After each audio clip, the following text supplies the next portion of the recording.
بسم اللہ الرحمن الرحیم۔ میرا مالک بخشنے والا ہے۔ بنی اسرائیل میں ایک عابد کسی پہاڑ کے غار میں رہا کرتا تھا۔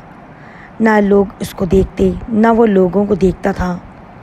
اس کے ہاں پانی کا چشمہ بھی تھا۔ وہ اس سے وضو کرتا اور پانی پیتا۔ زمین میں اگے ہوئے پھلوں سے غذا حاصل کیا کرتا تھا۔ دن کو روزہ رکھتا اور رات قیام کرتا۔ عبادت میں بالکل سستی نہ کرتا۔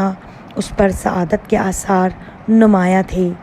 جب حضرت موسیٰ علیہ السلام نے اس کا چرچا سنا تو اس سے ملاقات کرنے کا ارادہ کیا۔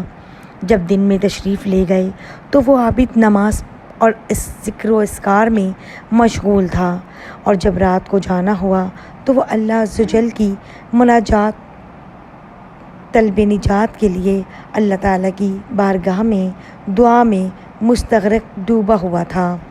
حضرت موسیٰ علیہ السلام نے اسے سلام کرنے کے بعد فرمایا، اے شخص، اپنی جان پر نرمی کرو۔ اس نے عرض کی، اے اللہ کے نبی علیہ السلام، مجھے ڈر ہے کہ کہیں غافل نہ ہو جاؤں، موت کا وقت آ جائے اور میں عبادت الہی میں کوتاہی کرنے والوں میں نہ ہو جاؤں۔ پھر حضرت موسیٰ علیہ السلام نے استفسار فرمایا، کیا کوئی حاجت و ضرورت ہے؟ اس نے عرض کی، بارگاہ الہی میں عرض کیجیے کہ وہ مجھے اپنی رضا و خوشنودی عطا فرما دے اور تا دم آخر اپنے علاوہ کسی کی طرف مائل نہ کرے۔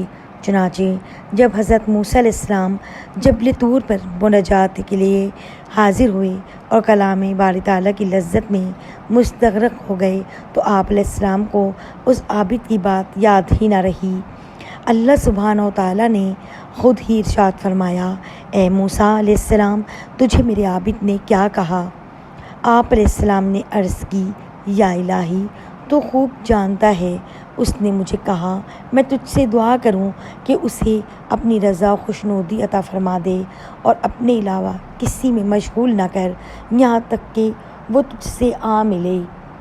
اللہ عز و جل نے ارشاد فرمایا، اے موسیٰ علیہ السلام، اسے جا کر کہہ دو کہ وہ دن رات میری جتنی چاہے عبادت کر لے، پھر بھی اپنے گزشتہ گناہوں اور برائیوں کی وجہ سے جہنمی ہے، اور مجھے اس کی ایسی ذلیل اور رسوا کن باتوں کا بھی علم ہے جو میرے علاوہ کوئی نہیں جانتا۔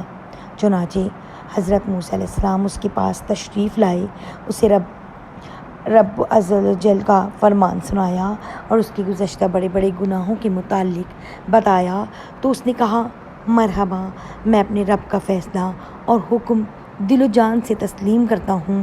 وہ ہر شے کو دیکھنے والا ہے، اسے ہر شے کا علم ہے، اس کے حکم کو رد کرنے والا کوئی نہیں، اس کے فیصلے کو پھیرنے والا کوئی نہیں۔ یہ کہہ کر وہ بہت زیادہ رونے لگا اور عرض کی، اے موسیٰ علیہ السلام، اس کی عزت و جلال کی قسم، وہ اگر مجھے اپنے دروازے سے دھتکار دے تو بھی میں اسی کے دروازے پر پڑا رہوں گا، کبھی نہ ہٹوں گا، اور اگر مجھے جلا دے یا میرے ٹکڑے ٹکڑے کر دے تو بھی میں اس کی بارگاہ سے کبھی نہ پھروں گا۔ جب حضرت موسیٰ علیہ السلام مناجات کے لیے جبل طور پر تشریف لے گئے تو عرض کی، یا اللہ، تو خوب جانتا ہے تیرے عابد بندے نے کیا جواب دیا ہے۔ اللہ سبحانہ تعالیٰ نے ارشاد فرمایا، اے موسیٰ علیہ السلام، اس کو خوشخبری سنا دو کہ وہ اہل جنت میں سے ہے اور اسے میری رحمت و احسان نے گھیر لیا ہے، اور اسے یہ بھی کہنا کہ تو نے میرے فیصلے کو صبر و رضا سے گلے لگا لیا اور میرے سخت حکم و فیصلے کے باوجود راضی رہا۔ اب تیرے گناہوں سے زمین و آسمان اور درمیانی فضا بھی بھر جائے اور تمام سمندر بھی بھر جائیں تو بھی میں تیری مغفرت فرما دوں گا، کیونکہ میں بہت کریم اور بخشنے والا مہربان ہوں۔ جب حضرت موسیٰ علیہ السلام نے عابد کو یہ خوشخبری دی تو سجدے میں گر پڑا اور اپنے رب عز و جل کی حمد کی اور سجدے میں پڑا رہا، یہاں تک کہ اس کا طائر روح قفس انصری سے پرواز کر گیا۔